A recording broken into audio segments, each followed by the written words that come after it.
Allora, gruppi di azione locale, Presidente, i soci di questi gruppi, chi sono? Ci spieghi un po' come funzionano, come queste entità che tante volte si vedono in qualche cartello, GAL, come sono fatte? Ma i GAL, come dicevo prima, sono soci pubblici e privati e purtroppo, io aggiungo, nel Veneto abbiamo una miriade di soci completamente diversi. Abbiamo esperienze totalmente diverse. Su circa 427 soci di tutti i 14 GAL abbiamo 240 soci pubblici, la rimanente parte di soci privati. Faccio due esempi per essere più esplicito. I GAL padovani hanno come soci pubblici la provincia di Padova, che è l'elemento di garanzia rispetto ai comuni, la Camera di Commercio, che è comunque un ente sovracomunale, e abbiamo il Parco Colli.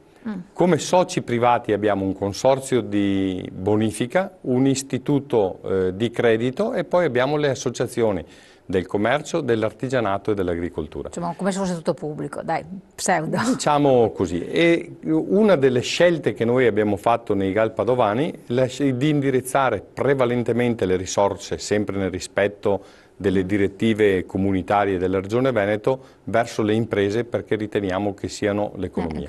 Abbiamo altri GAL dove abbiamo come soci 10-15 comuni, abbiamo soci realtà cooperative produttive o singole aziende produttive dell'artigianato, del commercio e dell'agricoltura.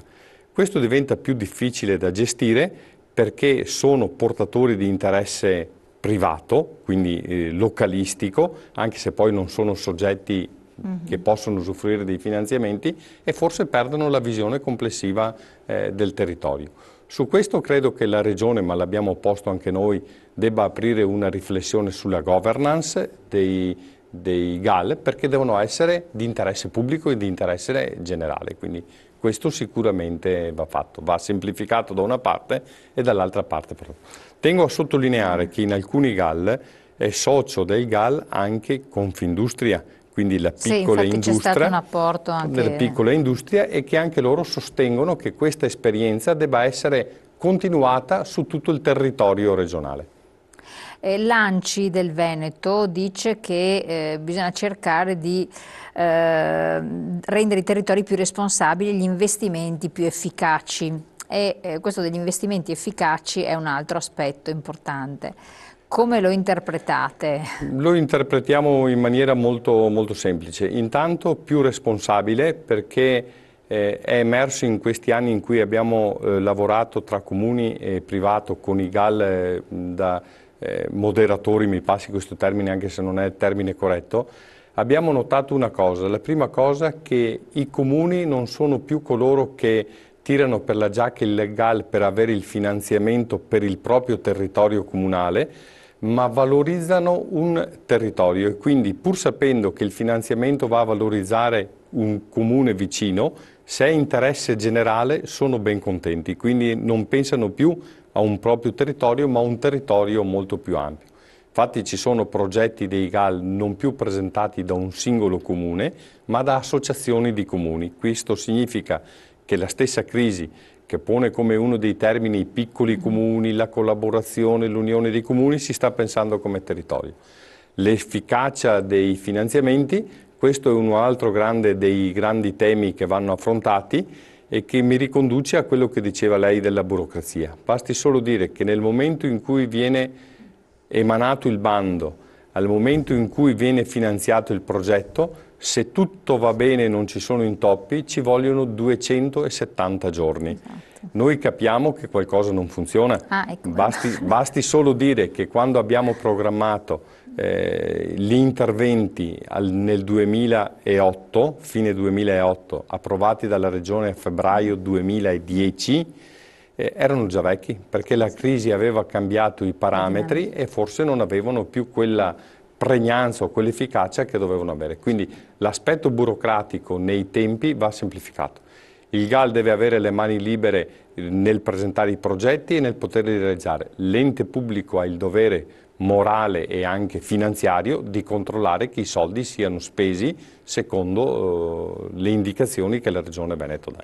Ecco, no, perché siete stati un po', alla fine, vabbè, per carità, voi sarete una pedina esecutrice di altre disposizioni, però interpellando varie entità nel settore agricolo in particolare, poi per carità, a volte anche nella comunicazione stessa dei progetti, eccetera, di essere molto attenti nelle piccoli particolari, guardare poco alla sostanza, e alla fine uno perde un'opportunità perché manca una virgola che deve dare il dirigente Tizio, che non è in grado di darla, la mette sbagliata, mette un punto e virgola, per un punto e virgola salta tutto. Gente che si è esposta economicamente sperando che entrassero certi soldi, alla fine esasperata molla tutto. E ci sono situazioni nei Berici, come se andiamo nella zona, che hanno veramente esacerbato certe situazioni, e allora dico, qua c'è un problema. Poi quando noi lo tocchiamo con mano con i progetti che devono essere magari fatti, comunicati, ci rendiamo conto che se il loghino XY non è messo al posto giusto, salta tutto, però viva Dio, non è che hai il tecnico che sa che il loghino va a quel punto.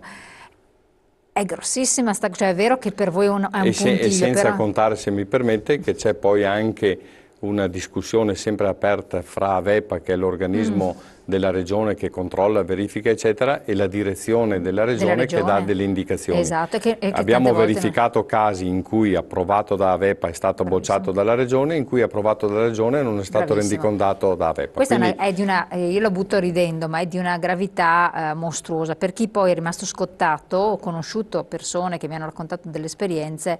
Le scottature sono enormi, quindi non si scherza su queste cose qua. Tante volte mi hanno sollecitato, ne parli in televisione, parli con queste entità. Adesso che ho lei sotto mano devo farmi portavoce di queste esasperazioni, perché siamo fuori dalle logiche. Sì, non solo per i privati che, come diceva lei, hanno investito dei soldi e a volte rischiano di non vedersi finanziati, ma per gli stessi enti comunali. Io penso che ci sono alcuni finanziamenti che sono al 100% per i comuni, che significa che però i comuni devono metterci i soldi dell'IVA del 22%. Ci sono comuni che fanno i salti mortali perché ritengono di realizzare nel proprio comune una piccola opera, un qualcosa che è di interesse generale, fanno i salti mortali per trovare i finanziamenti all'interno del bilancio perché con il patto di stabilità sono vincolati, eccetera, e poi rischiano di vedere il naufragare il tutto perché o si sono dimenticati di mettere questo loghetto o perché c'è qualcuno che nella valutazione del progetto si ferma al particolare rispetto al generale del progetto. Ecco, poi questo fa riflettere, dire, sono i soliti burocrati a qualsiasi livello, che vogliono giustificare il proprio ruolo, perché altrimenti non avrebbero, se togliamo un pochettini la cosa si semplicizza di necessità. Voi dovete assolutamente intervenire. Noi continueremo a intervenire, e questo mi permetta di dire quello che diceva lei, la burocrazia non è solo europea. Non dobbiamo aggiungere burocrazia alla burocrazia, ma anzi dobbiamo semplificarla. Abbiamo verificato in giro per il Veneto progetti bellissimi in cui sono stati bocciati perché non rientravano nel capitoletto, eccetera. Quindi progetti che sono stati ritirati, sono stati riproposti sotto un altro capitoletto, allora andavano bene. Infatti, la domanda è che dal momento della presentazione al momento in cui sono stati bocciati, a cui sono stati ripresentati e sono stati riapprovati, sono passati 300 giorni, 350 giorni. Un anno. Che significa un anno di tempo solo per dire sì, possiamo partire, che poi tra l'altro abbiamo verificato, si può verificare che sono piccoli progetti, non sono grandi progetti, e quando vengono realizzati da imprese economiche del territorio e quindi sono finanziamenti che rimangono all'economia territoriale, a questo artigiano o a quella piccola industria o a quel fornitore di macchine, e che quindi mette in moto un volano sicuramente territoriale. Infatti questo sarebbe molto importante, però anche là bisogna essere rapidissimi perché il mondo corre, noi siamo sempre ancora fermi.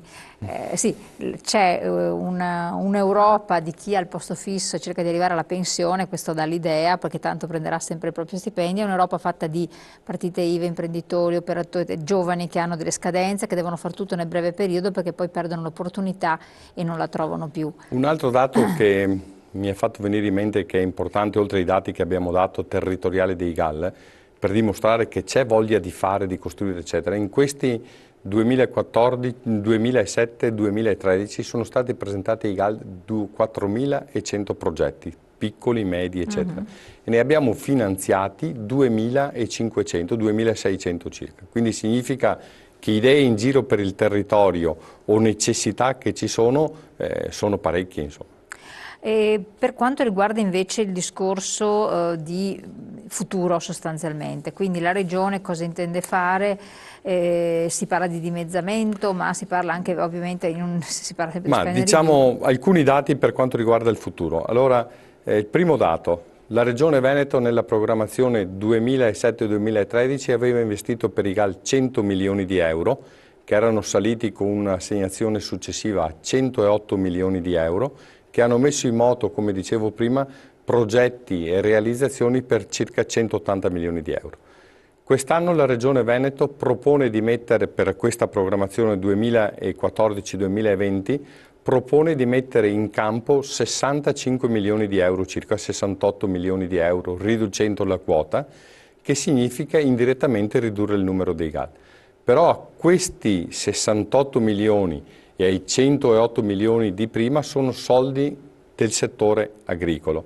Potrebbero essere aggiunti tranquillamente nel settore del sviluppo del regionale complessivo e del Fondo Sociale Europea altri circa 35 milioni di euro. Significa che come importo complessivo sostanzialmente è lo stesso. Noi diciamo due cose come GAL. Spendiamo i soldi di tutti e tre i fondi perché ci permette di pensare, come diceva la professoressa Messina, a uno sviluppo integrato del territorio e quindi non più a uno sviluppo rurale. Riduciamo il numero dei GAL perché la proposta nostra è quella di aumentare da 150.000 abitanti a 250.000 abitanti, cosa che avviene in tantissime parti d'Europa e ci permetterebbe anche a noi di diminuire gli apparati, anche se sono già tirati all'osso, ma diminuire il numero dei GAL. E l'altra cosa che noi diciamo con grande forza è quella di mantenere i GAL su tutto il territorio regionale, quindi non rispetto all'indicazione che la Regione Veneto vorrebbe nella montagna e nel Polesine, che sono le due aree considerate svantaggiate.